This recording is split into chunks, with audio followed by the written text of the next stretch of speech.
Subscribe कीजिए captain Batra classes private limited channel को और बेल आइकॉन दबाइए लेटेस्ट वीडियो सबसे पहले देखने के लिए। जी नमस्कार। आज आप लोगों का captain Batra classes private limited में स्वागत है।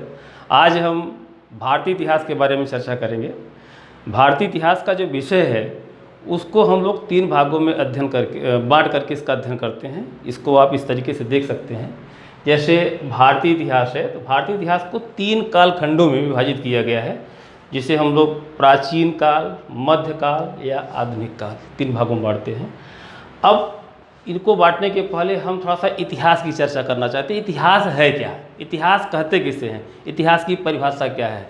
तो इतिहास की एक सिंपल सी परिभाषा है, प्राचीन अतीत काल की घटी हुई जो घटनाएं हैं उनका क्रमबद्ध जो अध्ययन होता है उसी को इतिहास कहा जाता है। अब इसके अंतर्गत उस समय की सामाजिक, राजनीतिक, आर्थिक और सांस्कृतिक स्थितियों का विधिवत अध्ययन किया जाता है। उसको जानने के लिए पहले अगर हम लोग इतिहास प्राचीन काल में चलें तो प्राचीन काल को हम लोग 3 भागों में विभाजित करते हैं। एक को कहते हैं प्राग इतिहास, दूसरे को आदि इतिहास और तीसरा है इतिहास।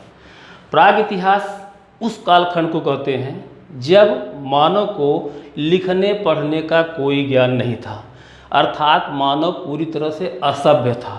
उस समय के इतिहास को समकालीन जो पत्थर के औजार मिले उन औजारों का अध्ययन करने के बाद वहाँ के कालखंड का निर्धारण करके वहाँ की स्थितियों को समझाने और समझने का प्रयास किया गया। इसीलिए इस कालखंड को पाषाण काल भी कहते हैं। पाषाण काल को भी हम अध्ययन की सुविधा के लिए 3 भागों में विभाजित करते हैं।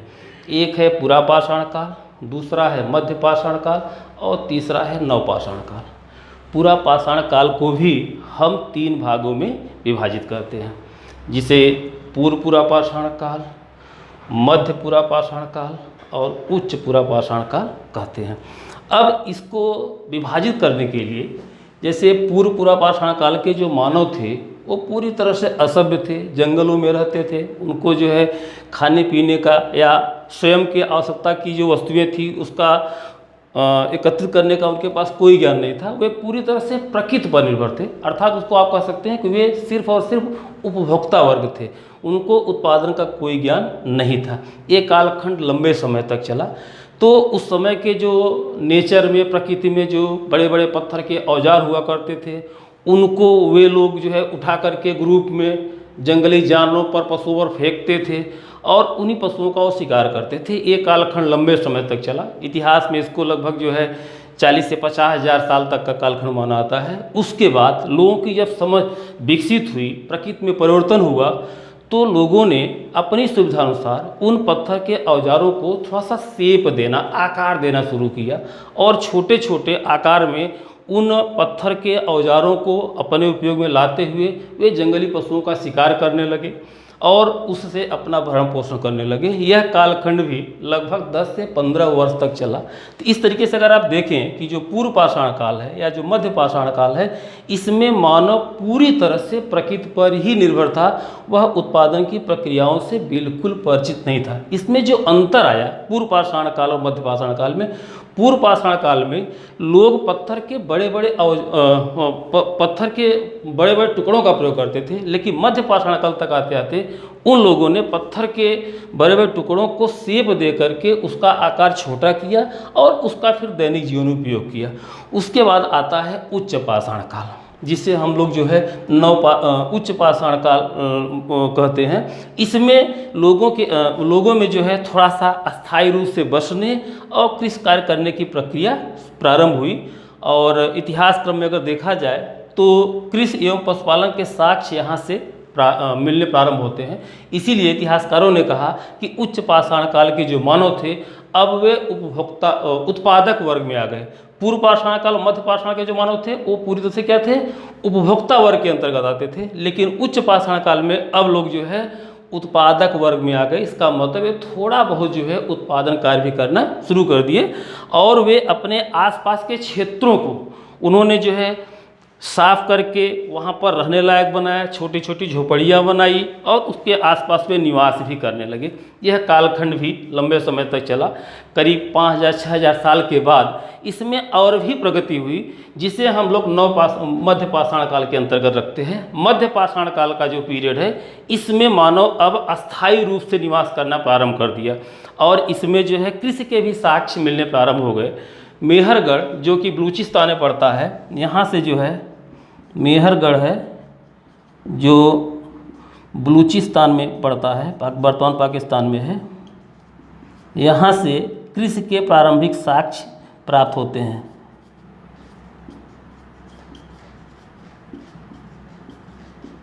साक्ष्य मिलते हैं और जब लोग कृषि कार्य करना प्रारंभ किए तो यहीं से पशुपालन के भी साक्ष्य मिलने शुरू हुए थे, क्योंकि बिना पशुओं के कृषि कार्य संभव ही नहीं है।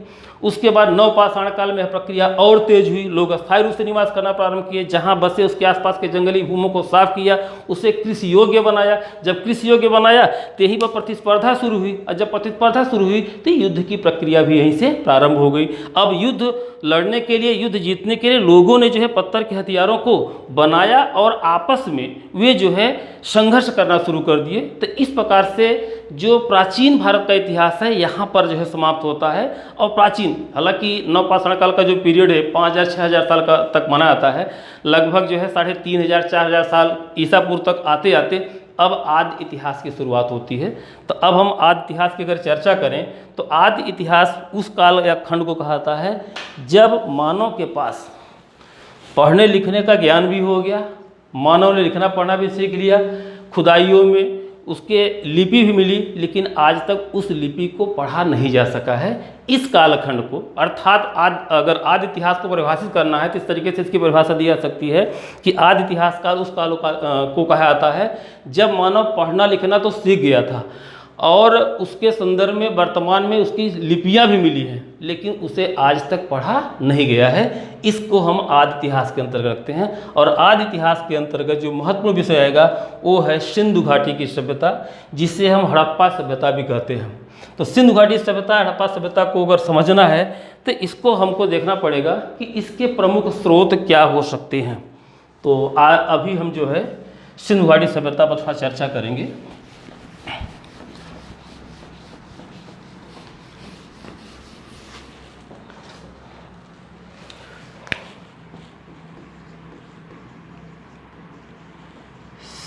सिंधु घाटी की सभ्यता, इसे हड़प्पा सभ्यता भी कहते हैं।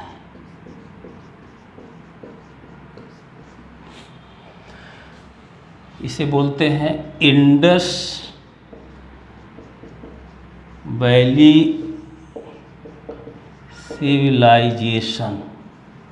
इंडस वैली सिविलाइजेशन को पढ़ने के लिए हमको 4 प्रमुख बिंदुओं पर विचार करना पड़ेगा। पहला बिंदु इसका है उद्भव, मतलब इसकी उत्पत्ति कैसे हुई। दूसरा बिंदु इसका होगा विस्तार। तीसरा बिंदु इसका होगा कालखंड और चौथा बिंदु इसका होगा विशेषताएं। और एक 5वां बिंदु होगा, इसमें अंत है महत्वपूर्ण स्थल। इन 5 बिंदुओं के अंतर्गत हम पूरी सिंधु घाटी सभ्यता को पढ़ लेंगे। अगर उद्भव की बात किया जाए तो सिंधु घाटी सभ्यता का जो उद्भव हुआ, इसके संदर्भ में इतिहासकारों में काफ़ी वैचारिक मतभेद है। कुछ लोगों का ये मानना है कि सिंधु घाटी सभ्यता को निर्मित करने वाले जो लोग थे वे भारत के मूल निवासी थे, जिन्हें द्रविड़ कहा जाता है। लेकिन जो विदेशी मूल के इतिहासकार हैं उनका ये मानना है कि सिंधु सभ्यता के निर्मित करने वाले जो लोग थे वे भारतीय मूल के नहीं थे, बल्कि वे भारत में कहीं बाहर से आए। अब भारत में बाहर से आए तो कहाँ से आए, इस पर भी इतिहासकारों में मतभेद है। अलग अलग इतिहासकारों ने अपने अलग अलग व्यूज दिए हैं। हालांकि जो डिफेंस सर्विसेज की परीक्षाएं हैं, खासतौर से एनडीए और सीडीएस की बात किया जाए तो यहाँ पर इन बिंदुओं से क्वेश्चंस नहीं आते हैं। हमारा फोकस होगा कि हमारा जो एग्ज़ाम का नेचर है, एग्ज़ाम के नेचर के अनुसार हम अपने कंटेंट को लेकर के चलें। तो इसमें प्रमुख रूप से अगर देखा जाए तो ये माना जाता है कि मध्य एशिया का जो क्षेत्र है, जो वर्तमान में जो है इराक ईरान वाला जो क्षेत्र है, प्राचीन काल में उसे मेसोपोटामिया कहा जाता था। तो इतिहासकारों ने माना कि मेसोपोटामिया के लोगों ने सिंध सभ्यता की खोज की। सिंध सभ्यता को निर्मित करने वाले जो लोग थे पहले मेसोपोटामिया में थे, फिर मेसोपोटामिया से ये लोग जो है भारत की तरफ आए और सिंध नदी और उसके आसपास के क्षेत्रों में आकर के बसे और यहीं पर उन्होंने सिंध सभ्यता का निर्माण किया। ये जो फॉरेन स्कॉलर्स हैं, इतिहासकार हैं, ये उनके व्यूज हैं, लेकिन भारतीय मूल के जो इतिहासकार हैं वे इस मत का खंडन करते हैं। उनका कहना है कि यदि वे सिंध सभ्यता के निर्माता हैं तो सिंध सभ्यता एक विकसित सभ्यता थी, एक शहरी सभ्यता थी, तो ऐसी सभ्यता का निर्माण उन्होंने मेसोपोटामिया के क्षेत्र में क्यों नहीं किया। इस बात से भारतीय इतिहासकार जो है उसका खंडन करते हैं। लेकिन जो भी हो, अब इस निष्कर्ष पे हमें नहीं पहुंचना है, हमको बस ये लेके चलना है कि जो भारतीय मूल के इतिहासकार हैं वो मान के चलते हैं कि सिंध सभ्यता के निर्मित वाले जो लोग थे वो भारतीय थे, लेकिन जो विदेशी मूल के इतिहासकार हैं उनका मानना है कि सिंध सभ्यता के जो लोग थे वे विदेशी मूल के थे या मध्य एशिया के थे या मेसोपोटामिया के लोग थे।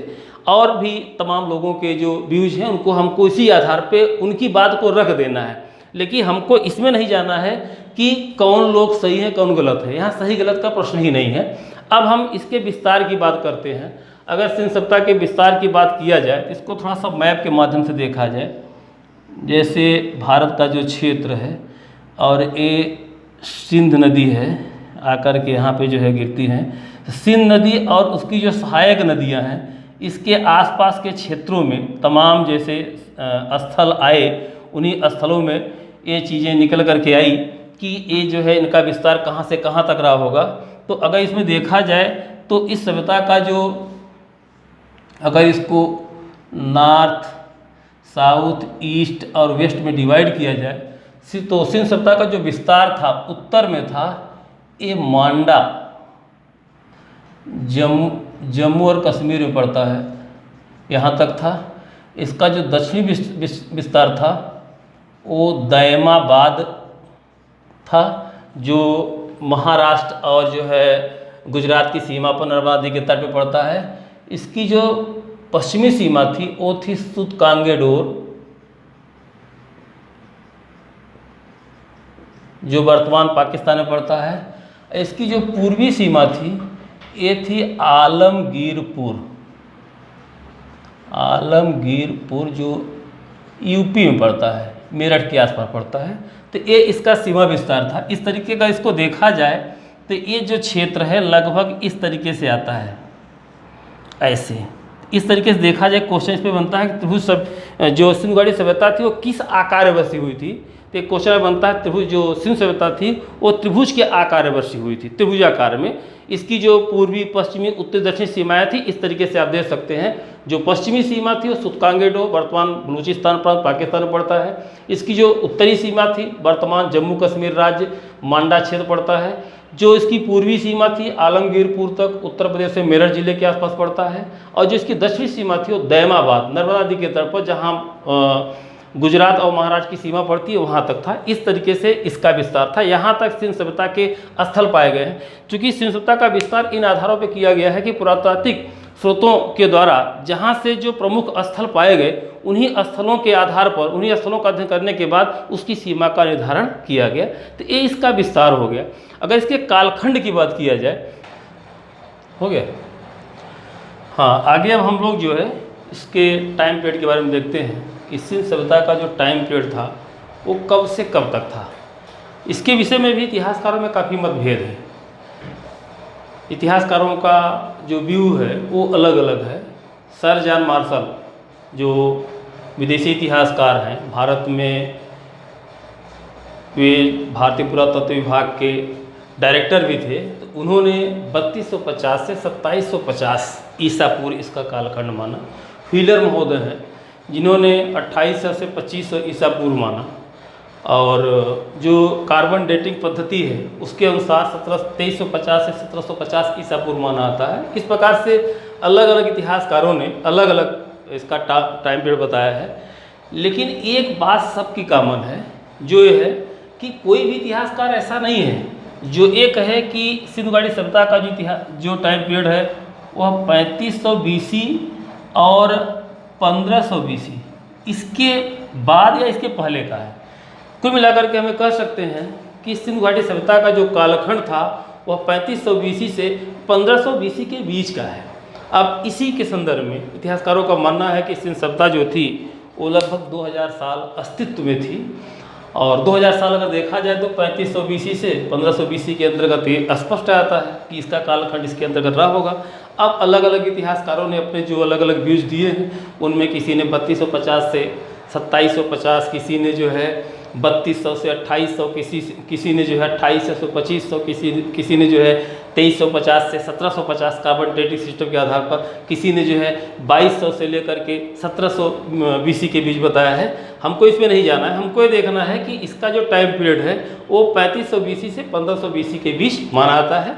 कुल मिलाकर इतिहासकार ये कहते हैं कि सिंधु सभ्यता जो थी वो लगभग 2000 साल तक अस्तित्व में थी, और 2500 से 2000 साल का इसका जो पीरियड है वह उसके विकास की पराकाष्ठा थी, वो चरम पर थी।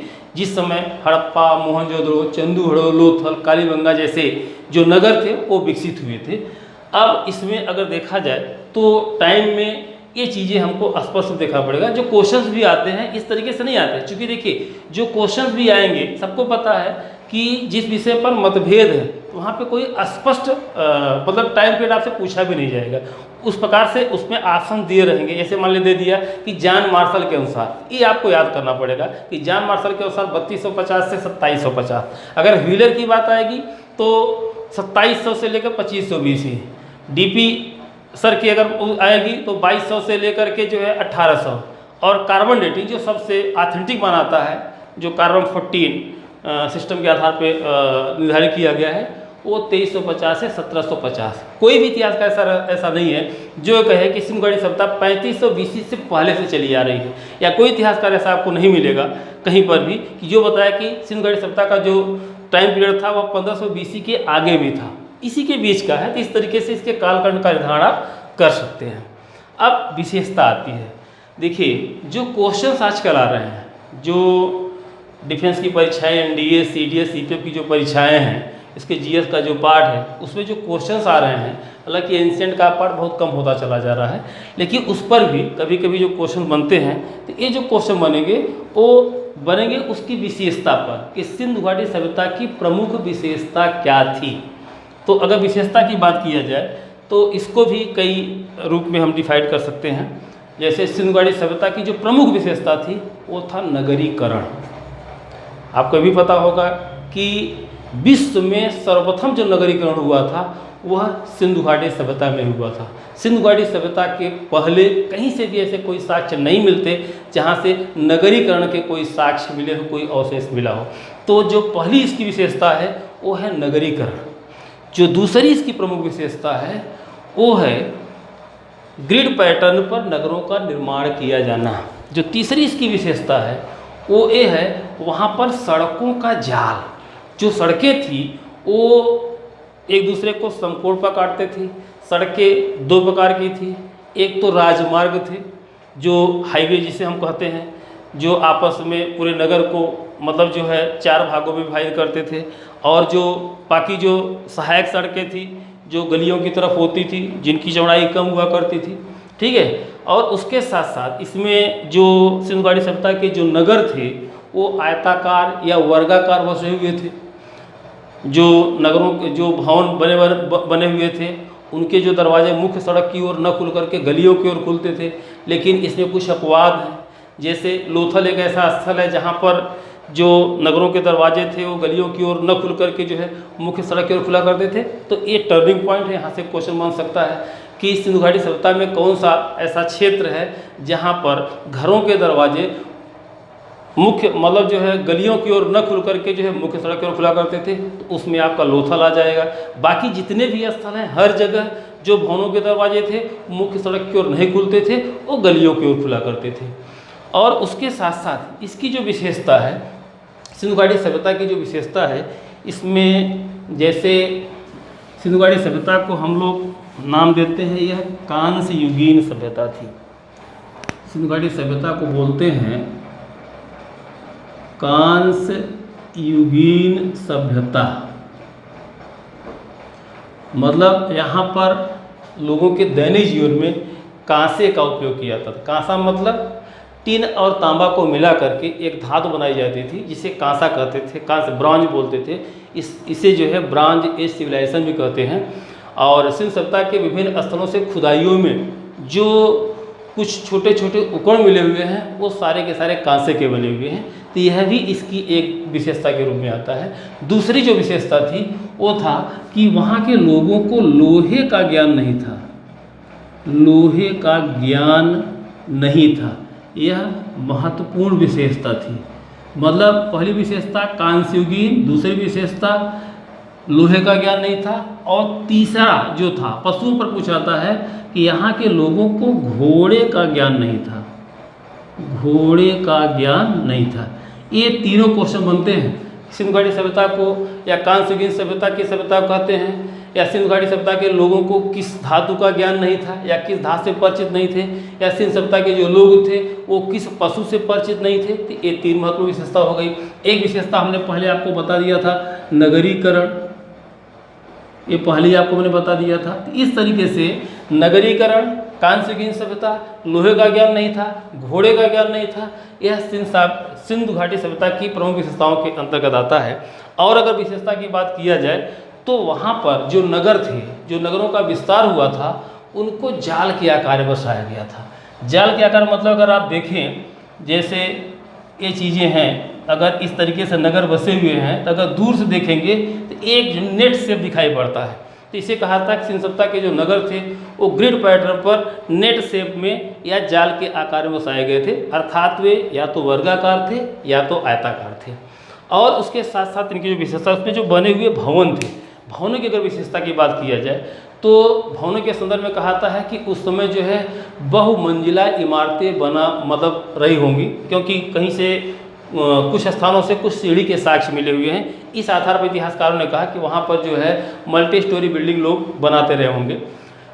तीसरी एक महत्वपूर्ण विशेषता थी कि सिंधु सभ्यता के जो लोग थे वो धार्मिक बहुत थे, पूजा पाठ बहुत करते थे। इसका मतलब वहाँ पे धर्म की प्रधानता थी। लेकिन सिंधु सभ्यता के किसी भी स्थल से कोई ऐसा प्रतीक नहीं मिला जिससे कहा जाए कि लोग जो है उसे आप मंदिर या किसी धार्मिक मतलब जो है अवशेष का स्वरूप करते हैं। इसका मतलब ये हुआ कि लोग जो है धर्म में आस्था रखते थे, मूर्ति पूजा करते थे, लेकिन सिंधु सभ्यता के किसी भी स्थल से किसी मंदिर का कोई साक्ष्य नहीं मिला हुआ है। ये एक अलग महत्वपूर्ण विशेषता के रूप में आती है। इस तरीके से सिंधु घाटी सभ्यता की विशेषता के रूप में ऐसे कई पॉइंट्स होंगे जिनको आपको छोटा छोटा करके आपको याद करना है। हालांकि यह क्षेत्र बहुत विस्तृत है, लेकिन जो हमारा कंटेंट है, जो हमारे एग्जाम के पॉइंट ऑफ व्यू से इतना सफिशिएंट है। अगर इतनी बातें अगर आप याद रख लेते हैं तो ये समझ जाइए कि सिंधु घाटी सभ्यता से आने वाला जो क्वेश्चन होगा, कंसेप्चुअल जो क्वेश्चन होगा, उसको आप 100% कर ले जाएंगे। इसके साथ साथ अब इसके महत्वपूर्ण स्थल की बात किया जाए, ये एक पॉइंट होगा। तो महत्वपूर्ण स्थलों में अगर हम आते हैं तो आप देखिए कि इसमें महत्वपूर्ण स्थल कौन कौन से थे। सिंधु घाटी सभ्यता के जो महत्वपूर्ण स्थल थे वे कौन कौन से थे। तो पहला जो महत्वपूर्ण स्थल है वो है हड़प्पा। इस स्थल की खोज 1921 में दयाराम साहनी ने की। दयाराम साहनी ने की। यह स्थल वर्तमान में पाकिस्तान के पंजाब प्रांत के में स्थित है। यहाँ से जो खुदाइयाँ हुई, जब इस स्थल हड़प्पा की खुदाई की गई तो यहाँ से जो वस्तुएं मिली, उसमें जो मिली वो प्रमुख वस्तु जो थी वो थी, एक थी मजदूरों की बस्ती थी। मजदूरों की बस्ती के साक्ष्य यहाँ से मिले। दूसरी जो प्रमुख वस्तु वहाँ से मिली वो मिली है, वो है तांबे का एक हल प्राप्त हुआ है। एक हल प्राप्त हुआ है। और तीसरा जो महत्वपूर्ण वस्तु यहाँ से मिली हुई है, यहाँ से स्वास्तिक का चिन्ह मिला हुआ है। स्वास्तिक का चिन्ह मतलब मिलने का मतलब हुआ कि लोग सूर्य पूजा करते रहे होंगे।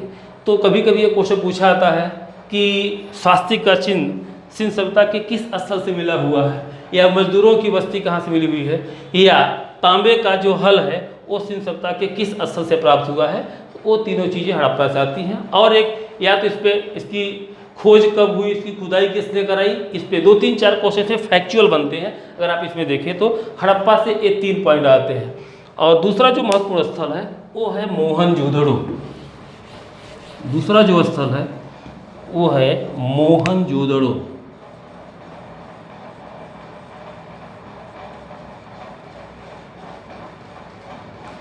इस स्थल की खोज 1922 में राखलदास बनर्जी ने की। राखलदास बनर्जी ने की। यहाँ से जब खुदाई की गई तो यहाँ से जो वस्तु मिली है, एक बृहद स्नानागार,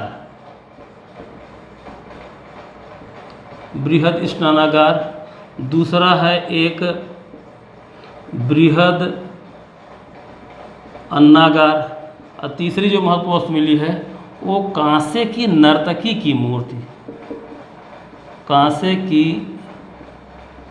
नर्तकी की मूर्ति मिली हुई है। हालांकि वहाँ से बहुत सारी वस्तुएं मिली हैं, लेकिन जो क्वेश्चंस बनते हैं वो इसमें आता है कि सिंध सभ्यता के किस स्थल से बृहद स्नानागार ग्रेट बाथ मिला हुआ है, या बृहद अन्नागार ग्रेट गैलरी मिला हुआ है, या कांसे की नर्तकी की मूर्ति कहाँ से मिली हुई है, वो मोहनजोदड़ो से मिली हुई है। इसके साथ यहाँ से जो है संगमरमर के साक्ष्य मिले हुए हैं, यहाँ से तराजू का साक्ष्य मिला हुआ है, यहाँ से माप तौल के कुछ पैमाने जो होते हैं बाट वगैरह वो मिले हुए हैं, तराजू मिली हुई है, ठीक है। यहाँ से कपास के भी कुछ साक्ष्य मिले हुए हैं, बहुत सारी चीज़ें मिली हुई हैं। लेकिन यह कि हमारे एग्जाम के पॉइंट ऑफ व्यू से जो इंपॉर्टेंट है, जो क्वेश्चन रिपीट हुए, जो पूछे गए हैं फैक्चुअल पॉइंट में, वो बृहद स्नानागार, बृहद अन्नागार या कांसे की नर्तकी की मूर्ति, ठीक। अब जो तीसरा महत्वपूर्ण स्थल है वो है लोथल।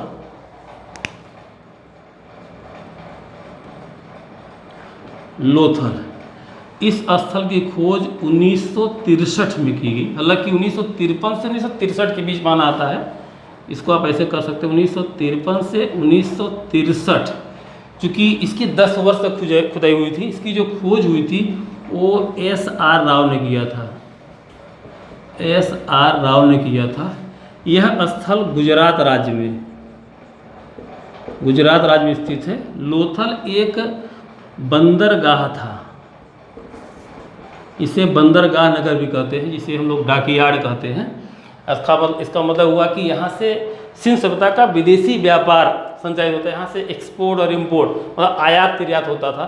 जो वस्तुएं भारत में या सिंधुगाड़ी सभ्यता में निर्मित होती थी वे व्यापारिक माध्यम से सड़क मार्ग द्वारा लोथल तक लाई जाती थी, बंदरगाह था। फिर यहाँ से इसको एक्सपोर्ट कर दिया था, निर्यात किया जाता था। और विदेशों से जो वस्तुएं लोथल बंदरगाह तक पहुँचती थी, फिर यहाँ से उतार करके फिर इसे देश के या सिंध सभ्यता के आंतरिक भागों में सड़क मार्ग के द्वारा इसको जो है अलग अलग स्थानों पर पहुँचाया जाता था, क्योंकि सिंध सभ्यता में सड़क मार्ग जो था वह विकसित अवस्था में था।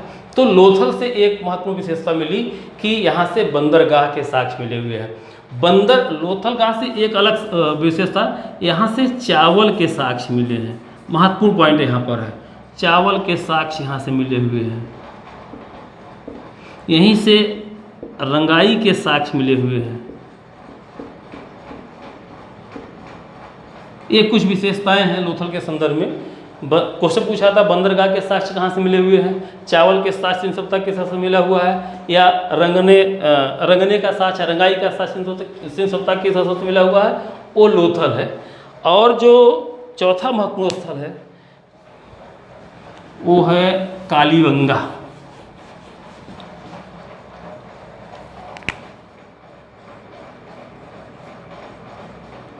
कालीबंगा यह स्थान जो है वर्तमान राजस्थान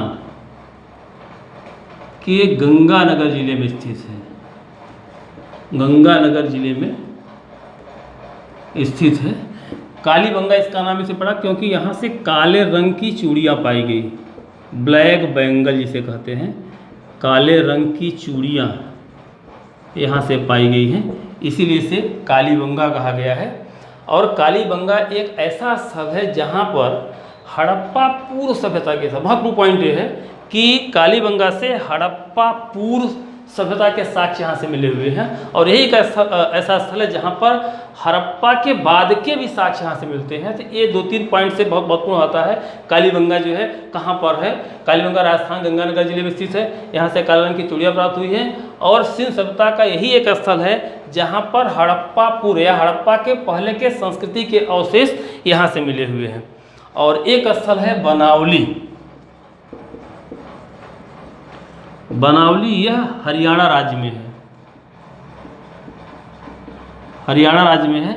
यहाँ से मिट्टी का हल, एक क्वेश्चन कई बार पूछा गया है, मिट्टी के हल के साक्ष्य मिले हुए हैं।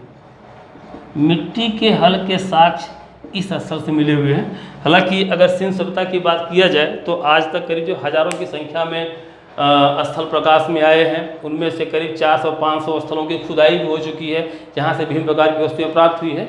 लेकिन उन सबको जानने की ज़रूरत नहीं है। यहाँ पर जो महत्वपूर्ण स्थान है आपका हड़प्पा है, मोहनजोदड़ो है, कालीबंगा है, लोथल है, बनावली है और एक स्थान चंदूहड़ो भी है। चंदूहड़ो की अगर बात किया जाए तो चंदूहड़ो मोहनजोदड़ो से करीब 180 किलोमीटर दक्षिण में सिंधु नदी के दाएं तट पे स्थित है। तो वहाँ से जो वहाँ की जो विशेषता है, वहाँ से चांदी का साक्ष्य मिला हुआ है और वहीं से चांदी का मुकुट मिला हुआ। कभी कभी क्वेश्चन पूछा आता है कि चांदी का मुकुट या चांदी का साक्ष्य किस स्थल से मिला हुआ है, तो वो स्थल है चंदूहड़ो। चंदूहड़ो यहाँ से जो है चांदी का मुकुट मिला हुआ है, चांदी का मुकुट के साक्ष्य मिले हैं। इस तरीके से जो है सिंध सभ्यता के कुछ स्थल हैं, इनके बारे में हम लोगों ने जो है इस पर चर्चा किया। अब इसके बाद अगर सिंध सभ्यता की बात किया जाए तो यहाँ की पूरी संस्कृति, अगर हम संस्कृति की बात करें